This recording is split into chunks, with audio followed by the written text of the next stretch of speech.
Então, o fator aí de mudança de hábito vai existir para praticamente todo mundo. E aí, mesmo que a criança nasça a termo, ou você não dê o alimento direto para ela, ela pode ser um pouco mais sensível e então estar reagindo à proteína que vem através do leite. Aí, nesse caso, a mamãe é que vai ter que fazer a dieta, né?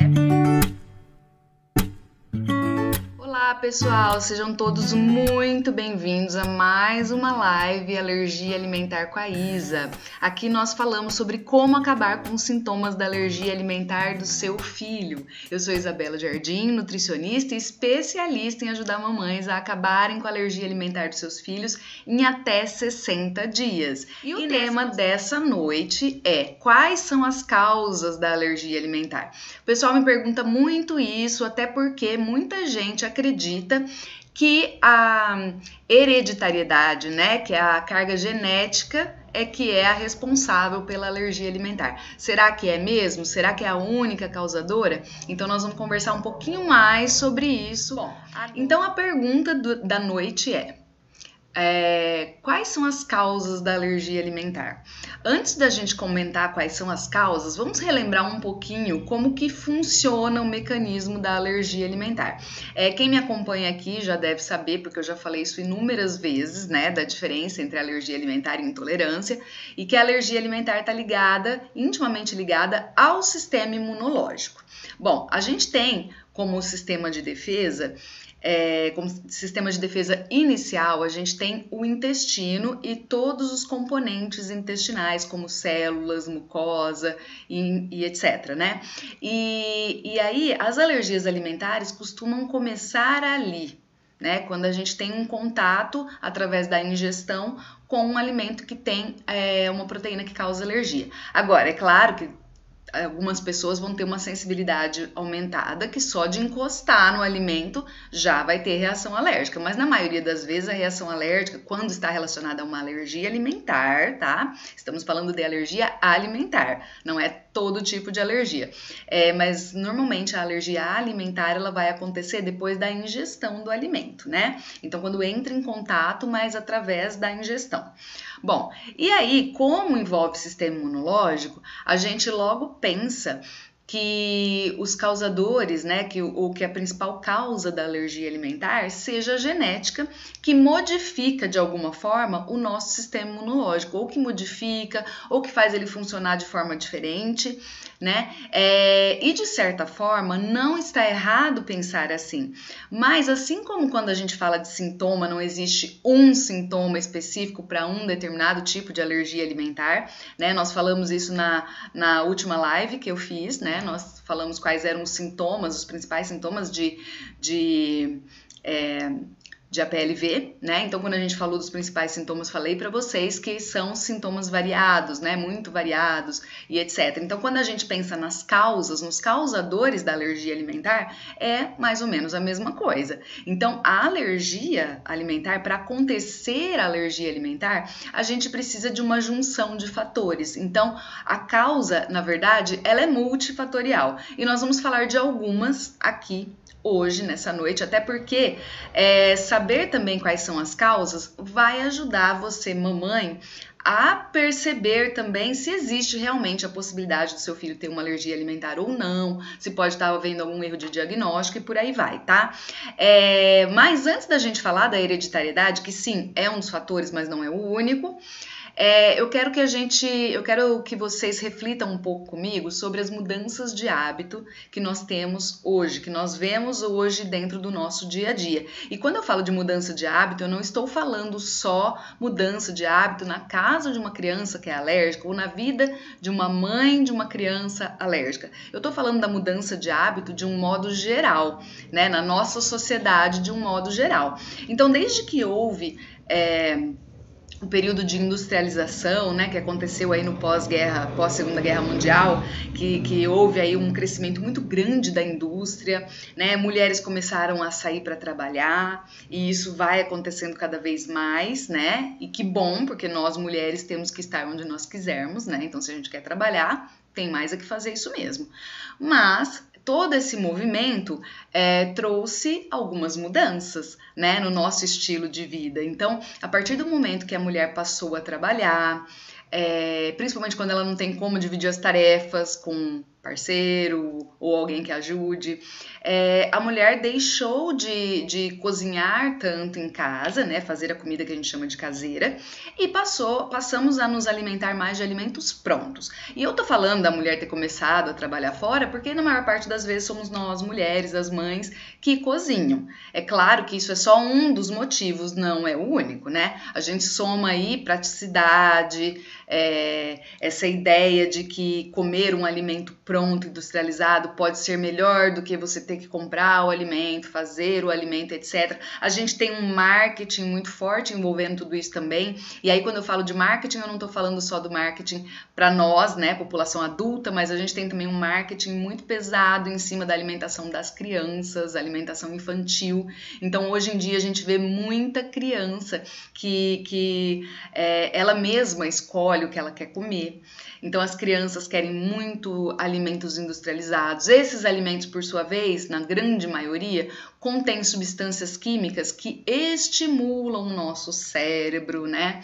Então, a gente quer comer mais, ainda que não seja um alimento, assim, saudável, a gente sabe que não é saudável, a gente consome esse alimento tem algum aditivo químico que estimula o nosso cérebro de alguma forma, que traz sensações de prazer e a gente quer comer mais desse alimento, né? Então tem muito alimento industrializado, principalmente aqueles que a gente sabe que não é saudável, que tem esses componentes químicos, entre eles o glutamato, que é assim, uma substância que está em praticamente todos os salgadinhos prontos para criança, né? A gente tem corante, a gente tem conservante, então a gente tem assim uma gama de coisas que são químicas e que, portanto, não são naturais, né?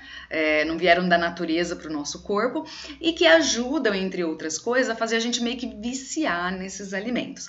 Então, vejam que a gente tem uma junção de fatores que nos fizeram hoje ter uma alimentação bem longe do natural e bem mais distante do que nossos avós e até nossos pais tinham. Então, hoje a gente consome muito alimento pronto.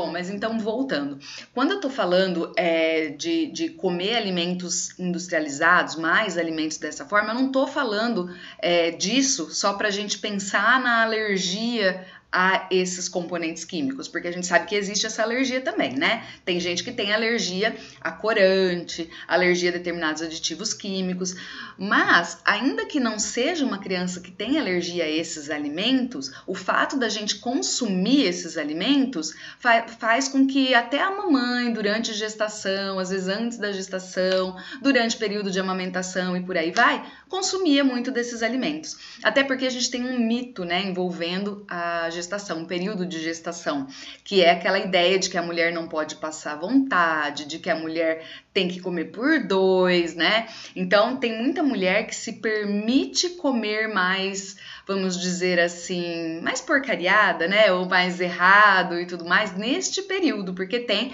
essa desculpa verdadeira de que... Verdadeira no sentido, assim, de que ela entende que é uma desculpa verdadeira, né? Porque, na verdade, é um mito essa ideia de que a gente não pode passar vontade ou de que a gente tem que comer por dois.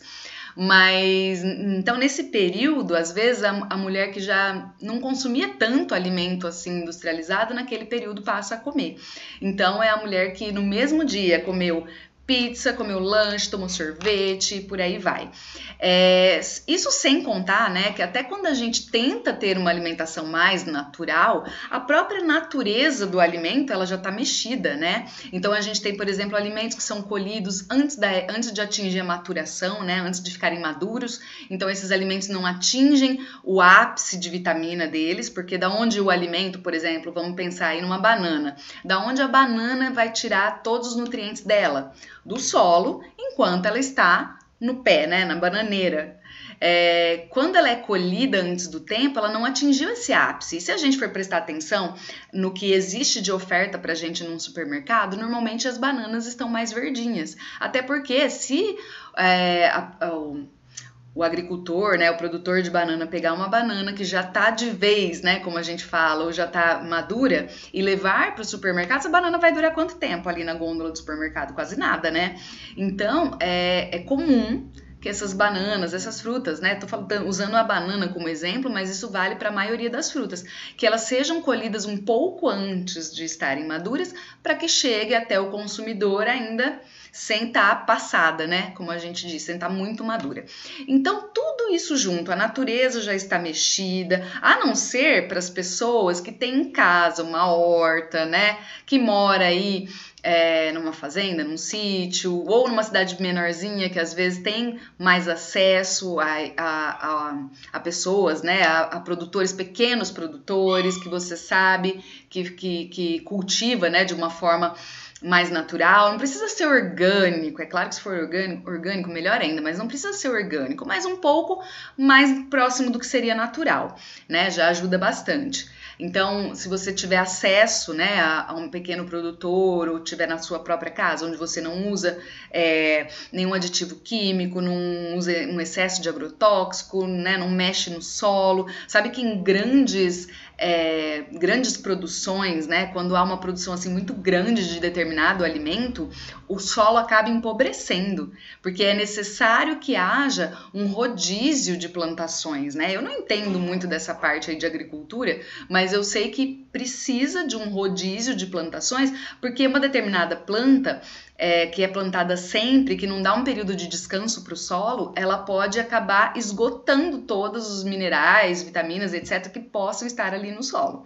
Então, tudo isso junto. Então, vamos pensar, a gente já tem o solo mexido, a natureza mexida, alimentos colhidos antes da época de atingir a maturação.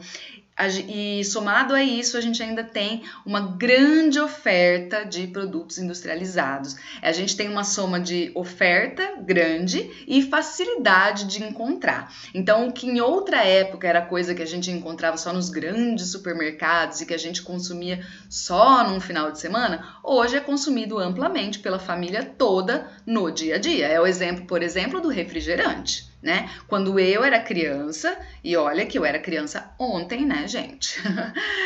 Então, quando eu era criança, refrigerante era uma coisa que a gente tomava no final de semana, no Natal, no aniversário, e hoje em dia tem muita família que consome diariamente. E aí tem a história também da criança não poder passar vontade, ai, coitadinha, ele tá olhando. Enfim, então é uma alimentação completamente errada que vem desde lá da gestação e que vai chegando até a criança no período de introdução alimentar. Então, essa mudança de hábitos alimentares é um dos fatores que fez, ou melhor, que contribui para o desenvolvimento de alergia alimentar e que fez o número de diagnóstico de alergia alimentar aumentar. Então, não é uma moda, não é modismo, que agora tudo é alergia alimentar. Não é bem assim. Não é tudo que é alergia alimentar, mas sim, os casos de alergia alimentar aumentaram e muito, por conta principalmente desse primeiro fator, que sempre foi um fator que pode contribuir para o desenvolvimento de alergia, mas que antigamente, como eu disse, não era uma coisa tão frequente que esse fator acontecesse dentro da casa da gente. E agora ele acontece num número tão grande que passou a ser um dos principais fatores para o aumento dos casos de alergia, tá? Eu tô falando agora do aumento, mas ele é um dos fatores, um dos causadores de alergia alimentar. Então esse seria assim o nosso primeiro fator, tá? A mudança de hábito. Aí, além da mudança de hábito, a gente tem um segundo fator, que é a exposição precoce da criança a proteínas que são muito mais passíveis, né? Que é muito mais fácil de causar uma alergia alimentar. E aí eu tô falando, né? Claro que a alergia alimentar ela pode acontecer com qualquer alimento. Né? Existem pessoas que vão ter alergia a alimentos às vezes que a gente nem imagina, nossa, eu nem sabia que tinha alergia alimentar a isso, né? A arroz, a feijão, a não sei o quê. Existe, só que são casos bem mais raros. A gente tem entre os alimentos que mais causam alergia o leite de vaca, né? Mais precisamente a proteína do leite de vaca, a proteína de soja, a proteína da carne vermelha. A gente tem as oleaginosas, que aí entra todas as nozes, castanhas, amendoim. A gente tem os frutos do mar, né? A própria soja, que eu acho que eu já falei. Então, são os alimentos que mais causam alergia alimentar. Ah, e o glúten também, que é a proteína do trigo, né? Então, a gente tem esses como principais causadores de alergia alimentar. E um segundo fator é a criança ser exposta a esse alimento de maneira precoce. O que eu quero dizer com precoce? Eu tô falando assim de criança bem pequenininha. Tá? Então, você pegar aí um bebê de 30 dias, 60 dias, que a mamãe às vezes não pôde dar continuidade à amamentação, ou está amamentando, mas para complementar, dar algum outro tipo de leite, e ela acaba oferecendo o leite de vaca. Né? Seja através da alimentação diária, quando usa o leite de vaca para substituir leite materno ou para complementar e usa de maneira errada, né? Ou quando às vezes não tá dando todos os dias para a criança, mas ai, tadinho, tá vendo eu comer esse queijo, vou dar um pedaço. Ai, tadinho, tá vendo não sei o que, pega e dá um pedaço. Quer dizer, a criança acaba continuamente sendo exposta a uma proteína que o organismo dela, por ser ainda muito imaturo, muito bebezinho, ainda não tá pronto para receber essa proteína. Então, o que acontece com o organismo dessa criança? Ele vai confundir, né? O sistema imunológico dele vai confundir aquela proteína que veio de um alimento com um vírus ou uma bactéria, um invasor ruim, que vai causar algum dano para o organismo. Então, o organismo manda lá os anticorpos, as células, aciona o alarme do sistema imunológico. Então, a exposição precoce seria um segundo fator. E aí, não confundam isso com introdução alimentar precoce, né?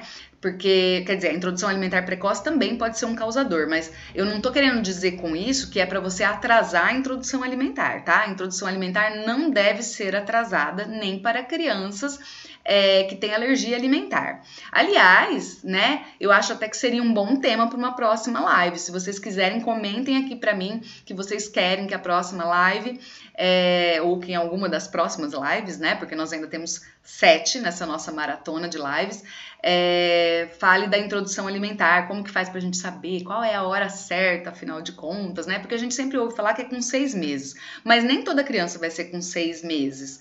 E quando eu falo que não é toda criança, não é a alergia alimentar que determina isso, tá? Hoje em dia a gente sabe que mesmo com alergia alimentar, a introdução alimentar tem que ser feita na hora certa. Atrasar a alergia alimentar, ou melhor, atrasar a introdução alimentar não vai ajudar em nada no tratamento de alergia. Mas então a gente não deve atrasar, mas também não pode adiantar muito, né? Então essa exposição precoce da criança a alimentos que causam alergia ou que podem causar alergia também é um fator que pode levar ao desenvolvimento de alergia alimentar. Então esse seria um segundo fator, tá?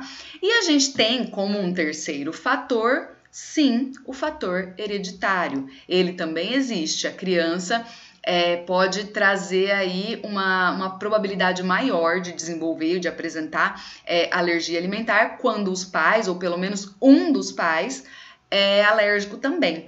E tem um detalhe importante aqui, não precisa necessariamente ser uma pessoa que tem uma alergia alimentar, tá? Porque essa coisa da alergia é tão complexa que às vezes a mamãe tem um tipo de alergia e a criança nasce com outro tipo de alergia. Então, ela tem uma predisposição, mas não significa que ela vai desenvolver especificamente uma alergia alimentar. Mas sim, as chances da criança desenvolver algum tipo de alergia, incluindo a alergia alimentar, quando os pais ou um dos pais, avós, algum parente assim mais próximo tem também alergia, é bem maior, tá? É bem maior. Então, sim, existe a carga genética, né? Mas por que eu tô explicando para vocês os outros fatores também? Porque tem muita gente que bota a culpa só na genética. Até porque a genética, ela, no caso da alergia alimentar, ela não é determinante. O que eu quero dizer com isso? Não quer dizer que porque o pai, a mãe ou algum parentesco próximo e algum parente próximo tem uma alergia que a criança vai com certeza ter alergia. Ela só tem as chances aumentadas. Tá bom? Então, como tem as chances aumentadas, tem que prestar mais atenção, né? Porque existe uma probabilidade maior dessa criança desenvolver alergia alimentar, tá? Mas não é assim um carimbo, né? Não é pré-determinante, não tá determinado que ela vai ter uma alergia alimentar por conta disso. Ela só tem uma predisposição maior, uma chance maior de desenvolver. E a gente tem um quarto fator, que é quando a criança nasce antes do tempo, né? Os bebês prematuros. Os bebês prematuros, eles têm mais chance também de desenvolver alergia alimentar. Mas, mais uma vez, não é um fator pré-determinante. Não é porque é prematuro que vai ter alergia alimentar. Ele só tem chances maiores porque, assim, se a gente entender, se a gente pensar que expor uma criança, mesmo que ela tenha nascido a termo, ela nasceu na época certa, né? Nasceu aí de 9 meses, uma média aí de 40 semanas, 38 ou 42 semanas. Então, ela nasceu na época certa. Mesmo assim, se eu expor ela a um alimento que é potencialmente alergênico, eu já aumento as chances dela desenvolver alergia alimentar. Imagina se é uma criança que nasceu antes da época, porque eu aumento as chances dela desenvolver alergia alimentar quando existe essa exposição precoce, porque ela tem, embora tenha nascido na época certa, ela ainda tem um sistema imunológico imaturo, né? Porque até os 5, 6 meses de idade, a criança tem um organismo preparado apenas para receber leite materno, não é para receber nenhuma outra coisa. Por isso que a gente fala que é leite materno exclusivo. Exclusivo significa, é só isso que é para você dar até os 6 meses de idade. E em média aí, né? Até os 6 meses de idade. Depois vai começar a introdução alimentar e etc. Mas até os 6 meses de idade, em média, é só leite materno. Então, o organismo do bebê veio preparado para lidar, vamos dizer assim, apenas com o leite materno e as proteínas que ele traz. Então, quando a gente expõe um bebê que está menorzinho, que ainda não estaria na época de introdução alimentar, a um alimento potencialmente alergênico, a gente aumenta muito as chances dele desenvolver alergia. E aí, quando ele é prematuro, ele é mais imaturo ainda o sistema imunológico. Então, talvez seja necessário esperar até um pouquinho mais no caso de uma criança prematura. Então, as chances dela desenvolver são muito maiores. Mas aí, vocês podem me perguntar assim... Isa, mas o meu filho só mama no peito.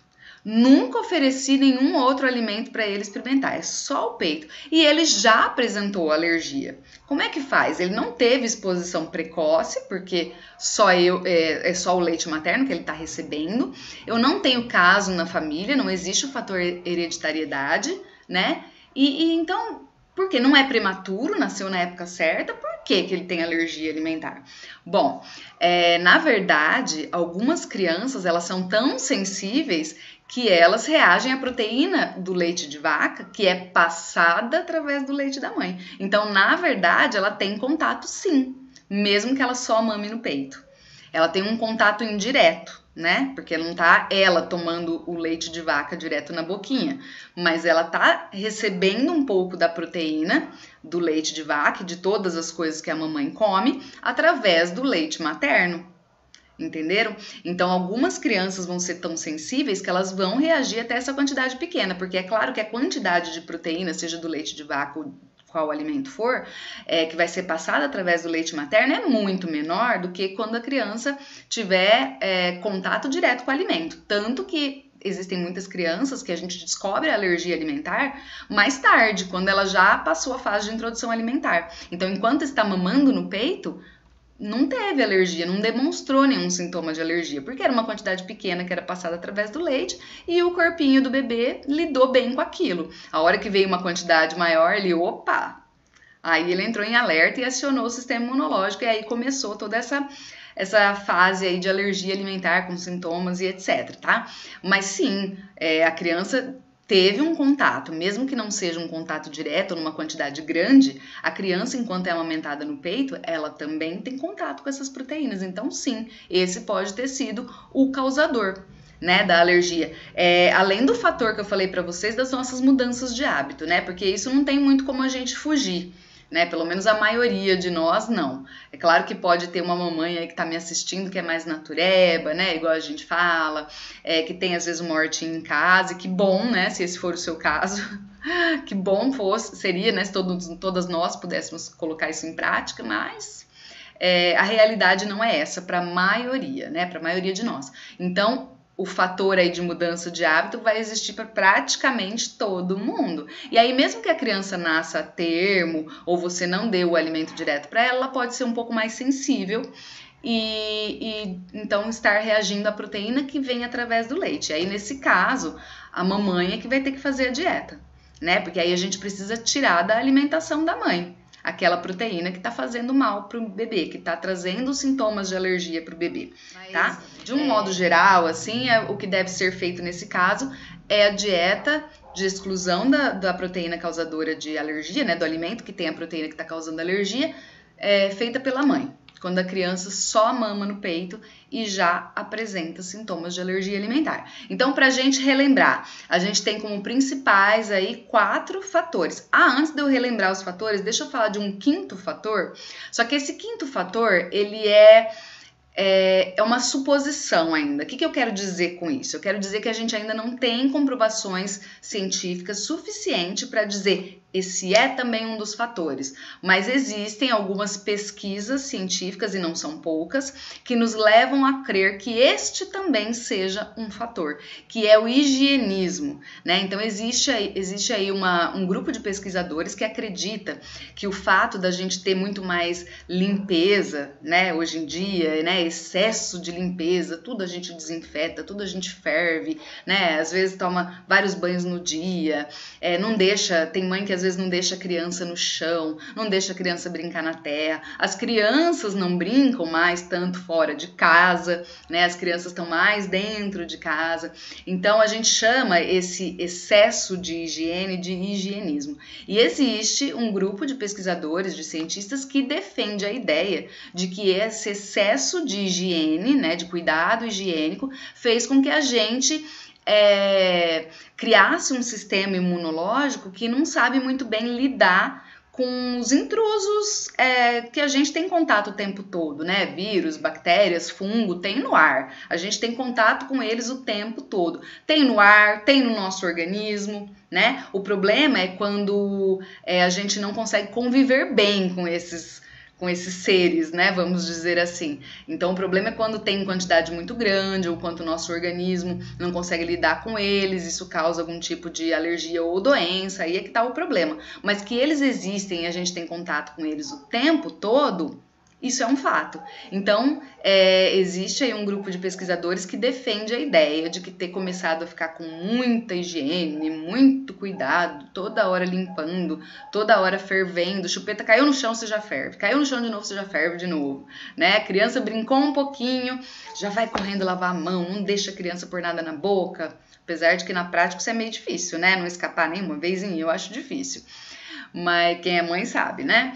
Mas, então, eles defendem que pode ser a causa. Eu, particularmente, acredito que esses outros fatores que eu citei para vocês, principalmente quando se trata de alergia alimentar, talvez isso seja um fator um pouco mais contribuinte, mais relevante para os outros tipos de alergia, né? Então, por exemplo, a pessoa que tem em casa muita limpeza, ela não vai ter contato nenhum com poeira, então às vezes acaba não desenvolvendo, né, uma resposta no sentido de o organismo saber lidar com aquilo, enfim. Mas aí não é muito minha praia, né? Como a minha praia é alergia alimentar, e em relação às alergias alimentares, eu acredito que esses outros 4 fatores que eu falei são muito mais importantes, muito mais relevantes para o desenvolvimento de uma alergia alimentar do que o higienismo, tá? Mas eu acho importante falar para vocês, porque de repente vocês podem pesquisar na internet, ou de repente vocês seguem outros profissionais da saúde que também falam de alergia ou alergia alimentar, e de repente essa pessoa comenta isso, né? Inclusive, tem uma publicação de certa forma recente falando sobre essa teoria no site da ASBAI. Quem não conhece a ASBAI é a Associação Brasileira de Alergia e Imunologia, tá? Essa associação tem uma página, Instagram, Facebook, no Google vocês podem procurar também. E nessa página da ASBAI eles fizeram uma publicação falando justamente dessa teoria do higienismo e o quanto ela pode ou não contribuir para o desenvolvimento de uma alergia. Mas, como eu disse para vocês, eu acredito que quando se trata de alergia alimentar, as mudanças nos hábitos alimentares, então vamos relembrar agora os 4 fatores. As mudanças nos hábitos alimentares, né, essa nossa vida moderna de hoje, a mudança nos hábitos alimentares, a exposição precoce do bebê aos alimentos potencialmente alergênicos ou a algum alimento que possa ter uma proteína que cause alergia nele, a criança nascer prematura, né? Pode também acontecer de aumentar a chance de ter alergia alimentar, e o fator hereditariedade, né? Eu posso me usar como exemplo aí nesse caso. A minha mãe é alérgica, eu sou alérgica, meus filhos são alérgicos, mas nós não temos necessariamente a mesma alergia. Aliás, eu tenho a mesma alergia da minha mãe, né? Nós duas somos atópicas. Os meus filhos, eles têm o gene de atopia, mas eles não desenvolveram a dermatite atópica. O meu filho caçula era asmático, não é mais. E o meu filho mais velho teve algum probleminha de pele, uma alergia bem leve passageira à proteína do leite de vaca, mas assim, foi bem mais leve no meu filho mais velho. Mas, muito provavelmente por conta dessa carga genética, eles tiveram esse problema. Hoje, eu sou a pessoa mais alérgica aqui da minha casa. As crianças, como eu já sabia como lidar com as alergias, né? Até porque eu já era formada quando não era especialista ainda em alergias alimentares, mas já era formada em nutrição na época que eu tive meus filhos. Então eu já sabia meio que o que eu devia evitar, o que eu não devia. Já fiquei atenta quando começaram a aparecer os primeiros sintomas. Já cuidei da minha alimentação quando estava grávida, enfim. Agora, quando eu era criança, infelizmente, minha mãe, por mais que ela tenha feito o melhor dela, como com certeza todas as mamães que me assistem fazem também, né? Não tinha tanto recurso, não tinha tanto conhecimento, né? Aliás, é importante lembrar também que houve um aumento nos casos de alergia, não só por conta da mudança de hábito, mas também porque a gente tem mais recurso hoje para descobrir a alergia alimentar, né? Há 42 anos atrás, quando eu nasci, nem se falava em alergia alimentar, né? Então, era muito mais difícil de chegar nesse diagnóstico, porque não era uma coisa muito conhecida nem pelos próprios profissionais da área da saúde. Aliás, hoje ainda é uma realidade, a gente tem um número escasso ainda de profissionais da saúde que são verdadeiramente especializados em alergia alimentar. Não importa se é nutricionista, se é pediatra, se é gastro, se é alergista, vão existir os que são especializados e os que não são. Tá? Então não basta só a gente ter a formação inicial, a gente tem que se especializar, principalmente quando se trata de alergia alimentar, porque ela é muito complexa, ela é multifatorial, ela tem vários sintomas, ela tem vários tipos, né? Vários alimentos que podem causar, enfim. É bastante complexo, né? É simples o tratamento, mas ao mesmo tempo ele é bem detalhado e bem complexo. Então a gente precisa ter uma visão diferente do assunto. Tá? Primeiro fator, mudança de hábito e aumento no consumo de produtos industrializados. Segundo fator, bebê nascer prematuro, né? Um sistema imunológico que é ainda mais imaturo do que do bebê que nasceu no tempo certo. O terceiro fator, exposição precoce do bebê a um alimento potencialmente alergênico. Então, quando você oferece esses alimentos que são muito mais fáceis, né, de causar alergia alimentar antes da hora, quando é um bebê muito pequenininho. Quarto fator, hereditariedade. Sim, existe a hereditariedade e ela vai ser um fator que vai ajudar, vai aumentar a possibilidade da criança ter alergia alimentar. E como quinto fator, a gente tem o higienismo, o excesso de higiene, que, ao meu ver, ele contribui um pouco menos para a alergia alimentar do que para as outras alergias. Tá bom?